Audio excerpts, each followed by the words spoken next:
Alrighty guys, I've been asked by quite a few people to do part two for that video, so here it is. What we're looking at is an Australian 240 volt power point plug.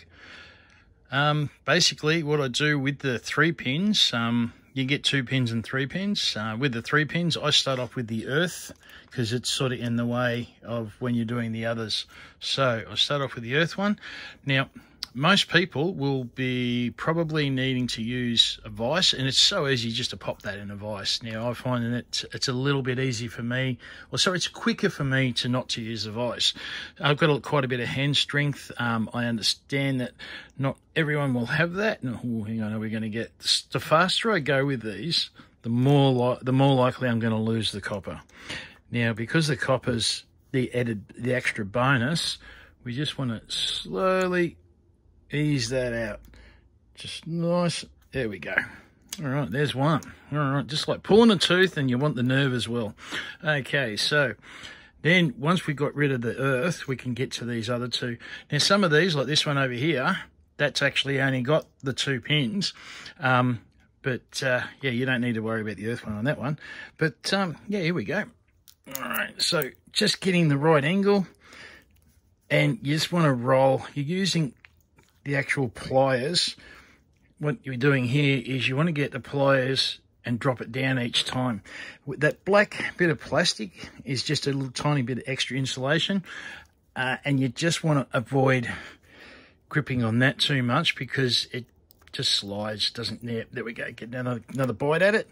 So the ones with the black plastic do take just a little bit extra guidance, and every now and again I'll go the other way just to loosen it up a bit. Now, quite often, I'll get rid of that. Okay, quite often, the actual plastic, see how there's white plastic inside of there? Every now and again, you can tell that I've actually got it out a little bit there. It's come a little bit out already. Now that I've got the black plastic out of the way, I should be able to get a good bite to it. And sometimes that whole white section will come out as well.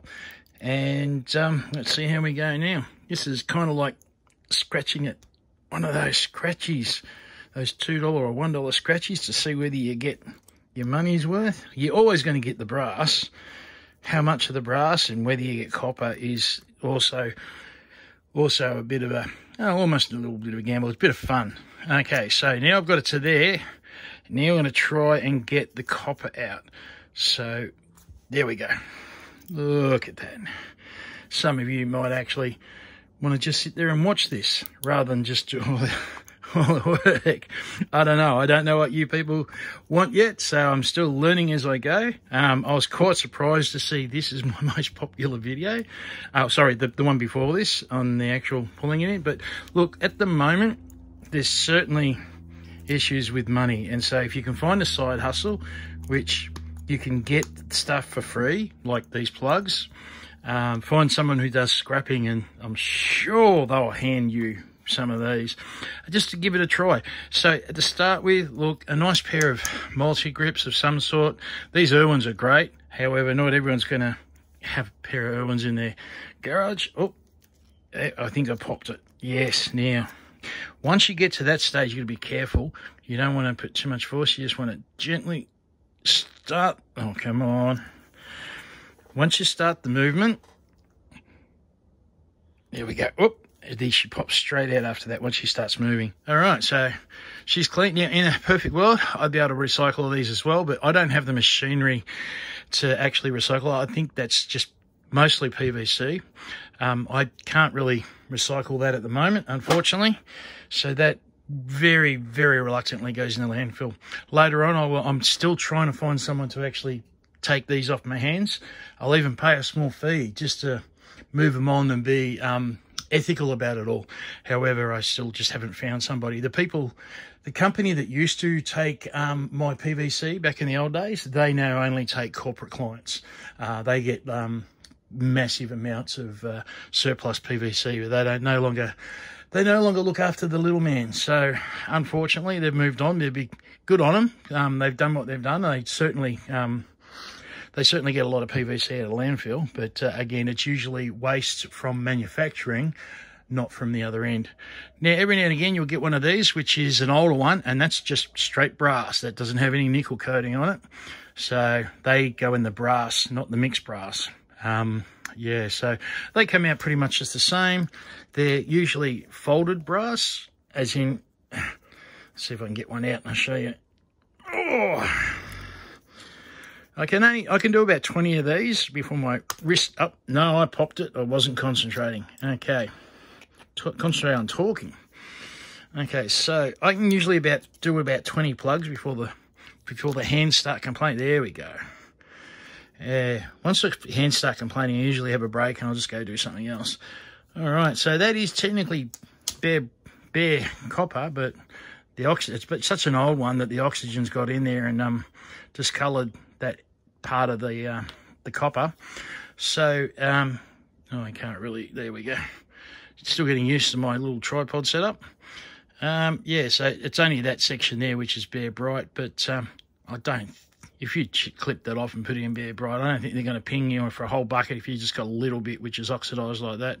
However, you can see here, these brass ones, they're actually folded over. You can see the crease where they're folded. So you can see that they're actually just like a bit of plate that's been, brass plate that's been folded over to make the plug.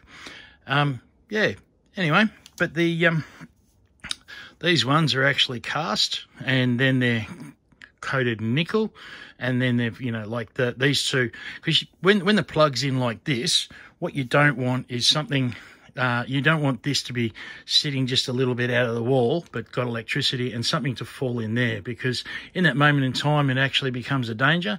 I'm not sure if anyone's ever died from it, but I have actually seen I've seen what's happened when one of these actually touch a bit of steel during the construction site. The extension cord was like that and it's dropped down on some base plate of a steel wall before the plaster went on, and it blew a big chunk of that thin steel. It was a almighty bang, puff of smoke, and there was a chunk of steel missing out of that thin galvanized steel plate.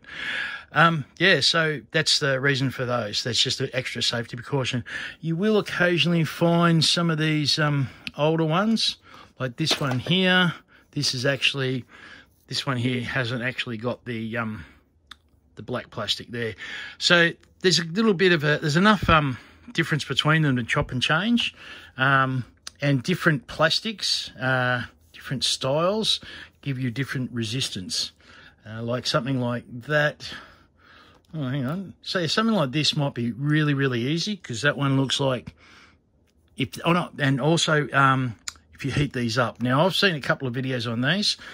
So Moose Scrapper, shout out to Moose Scrapper, an amazing guy. I've been following for many, many years. That's something, when YouTube first became a thing, he was out there trying his hardest to put out their knowledge, and he did really, really well with it.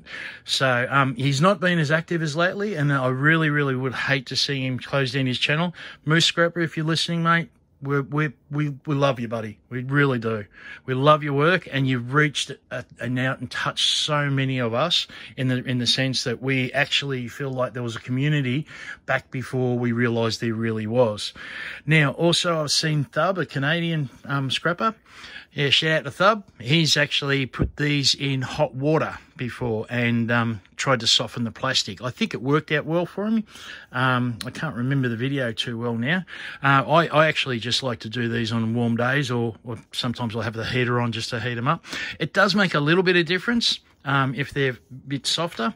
And also these ones here, these ones are a bit interesting. They're the plastic tends to break apart, so sometimes especially if they're they are quite old, sometimes they're a bit brittle, and you can probably just use the whacker stick, the hammer, just to give it a bit of a tap, and yeah, you probably get it out that way a little bit easier.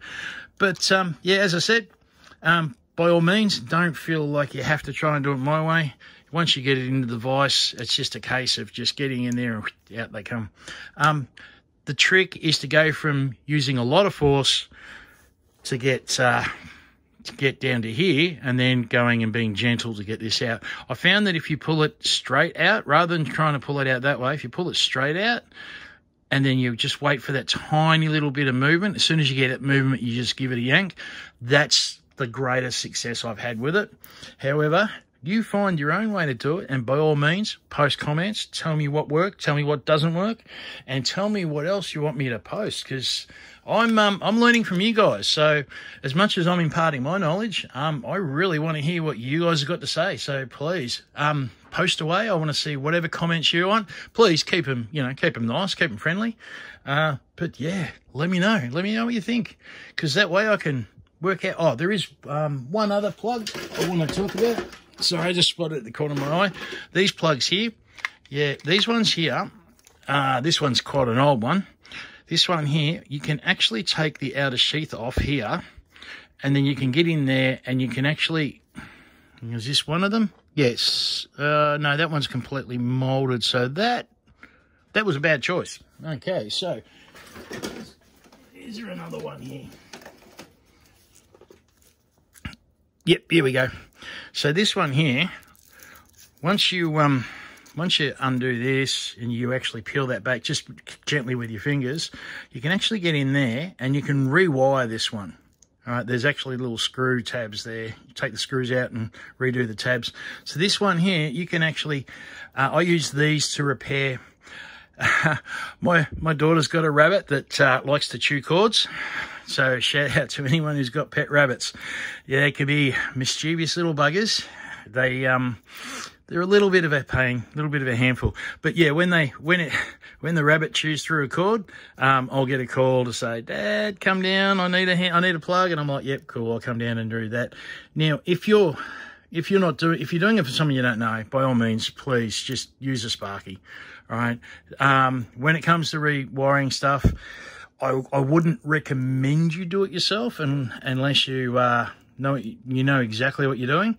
And then, of course, you've got to worry about insurance and everything else if you've done it yourself. So the reality of it is that they are reusable, but careful if you're going to reuse them. It's a bit of a minefield as to what goes on afterwards, because you have what I call downstream duty of care. All right, so once you do something to an object and then you pass it on, you are partially responsible for everything that happens with that object later on. Now, yeah, like I said, have a way at the comments and let me know. And if anyone's got any absolute guidance on rewiring, I know that you cannot do it on a building site. God, don't even try. But yeah, when it's in your home, I'm not 100% sure on the legalities of it. But yeah, if anyone knows, you can put them in the post as well. Anyway, I hope you like part 2. More of me waffling on than doing anything else. But I'll do one more. Just so you could... Oh, no, that one was either a short tail or it... No, there we go. So you do quite a bit of force and then... Come on, don't... Whoa. I've got him. I've just got to be... There we go. Yep. So it can be done. Just a little bit of trial and error. I mean, if the plugs cost you nothing, why not? You can have a crack at it and yeah, see how you go. All right, thanks guys. And yeah, let me know what you want me to do for the next vid. See ya.